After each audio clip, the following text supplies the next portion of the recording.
welcome back. I hope you guys had a really good weekend. I was pretty quiet here. My car had a little bit of trouble, so I was stuck in the house most of it. But my dad moved back to Las Vegas, so we've been settling him in, and he'll be here at least through the winter. I'm not sure if he's going back to New York or not. He usually goes back for the summer, but I'm not sure if he's going to do that traveling. He's getting a little older.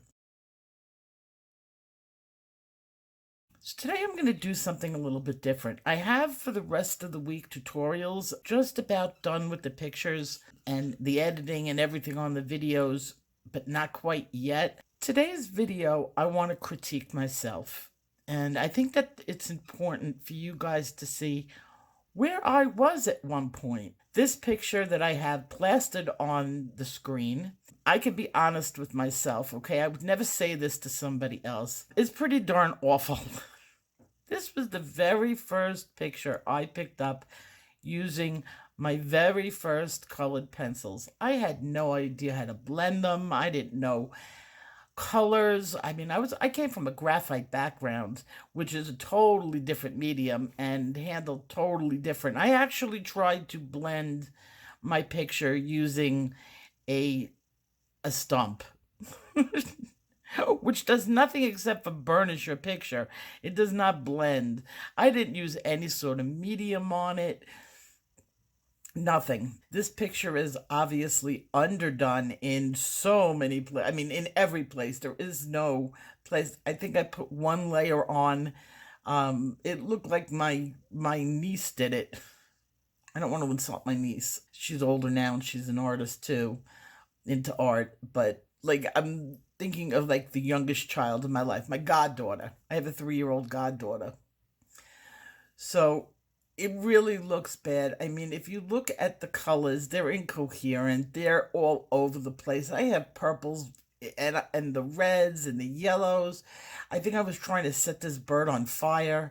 There's no sort of realism in him. Obviously, the spaces between the feathers are not done. There's heavy lines. I mean, you can really see heavy-handed lines. Nothing was built up from the bottom. I didn't plan out my colors, obviously. When I was done with this, I almost gave up. I was like, this is way harder than I thought it was going to be. I'm going back to graphite, which was my comfort zone. But I don't know why I tried it the second time. The only thing I could say is this was done with Prismacolors because I had Prismacolors before I started doing it. The background, I think I used my pastels or my daughter's pastels on the background. Oh, no, no, no. What I did was, oh my God, it was awful. I did put Gamsol on it. My daughter came in at the last minute and said, you need help. And I think I put Gamsol on the background, and that's why it looks like it's blended up like marker.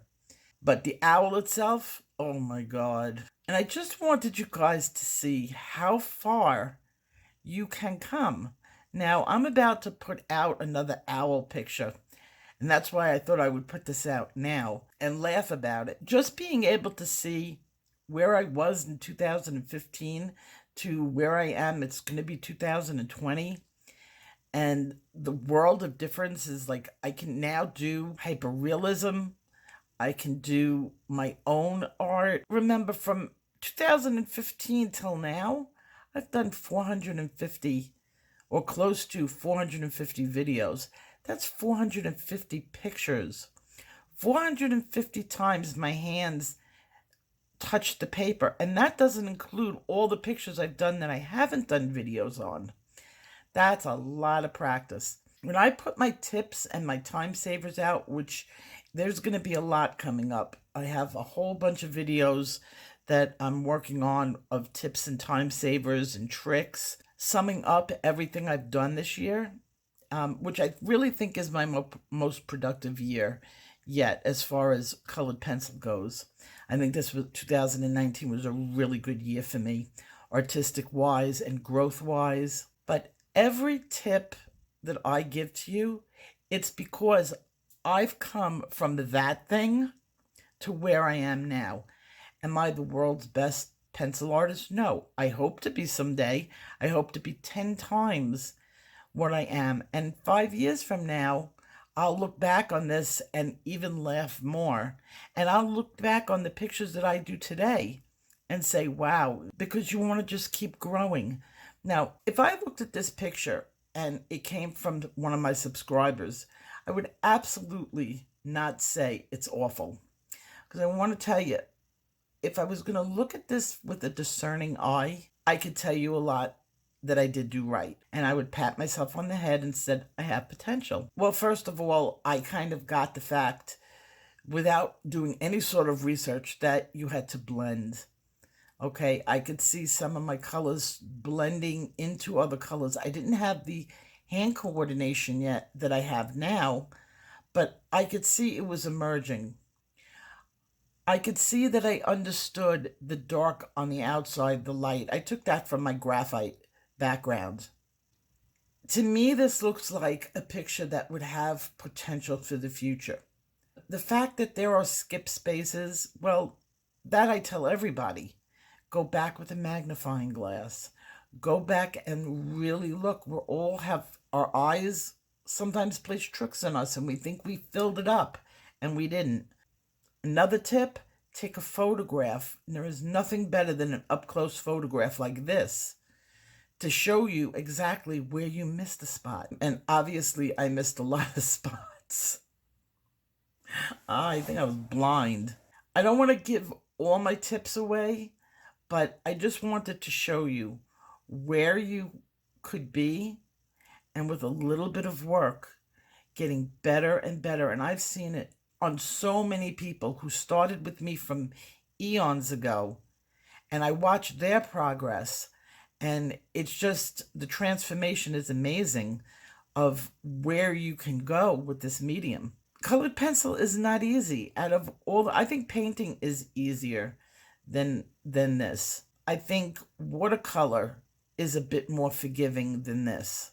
Ink, and let me tell you, the greatest thing I did was Inktober. I feel a lot more confident now that I did my 30 pictures. I feel much more comfortable with the pens. I'm emerging into being able to create smoother lines. I mean, because everybody starts out with those chunky, monkey lines, you know, that they don't have that smooth richness that only takes time. And I'll tell you now that my desk is filled with calligraphy, that I just sit and I see a word and I go, oh, okay, I'm going to write this word. And I just do a quick writing of the word. And even if I look back at my writing at the beginning of the month till now, there's a big difference. I'm becoming a lot more confident.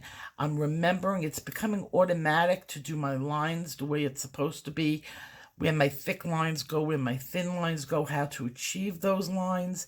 It's becoming second nature. I have a long way to go, a long way, but I'm much more confident. And I think in December, I'm not doing like ink every day in December. I have one picture planned that's kind of like a fun picture that this picture is stuck in my mind, and it's original art. So I'm going to be doing that just because it's stuck in my mind. And if something gets stuck there, I have to do it. I have no choice. I have to. So I'm going to be doing that.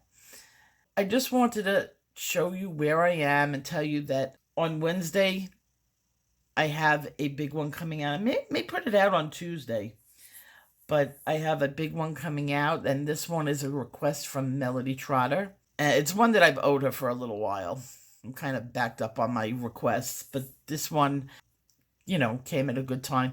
And I finished the owl picture with the girl that everybody wanted me to finish. That one is finished. I'm just in the editing stage of it.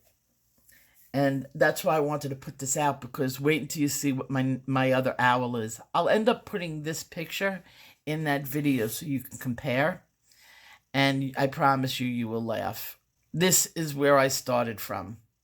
And that is where I ended from. So I will see you guys on either Tuesday or Wednesday. No further than that with my next video. If you like what you saw and you want to see more, hit that like and subscribe. Don't forget to ring that bell for all notifications. For another video just like this one, I recommend this. And I'll see you in my next video. Take care. Keep on coloring.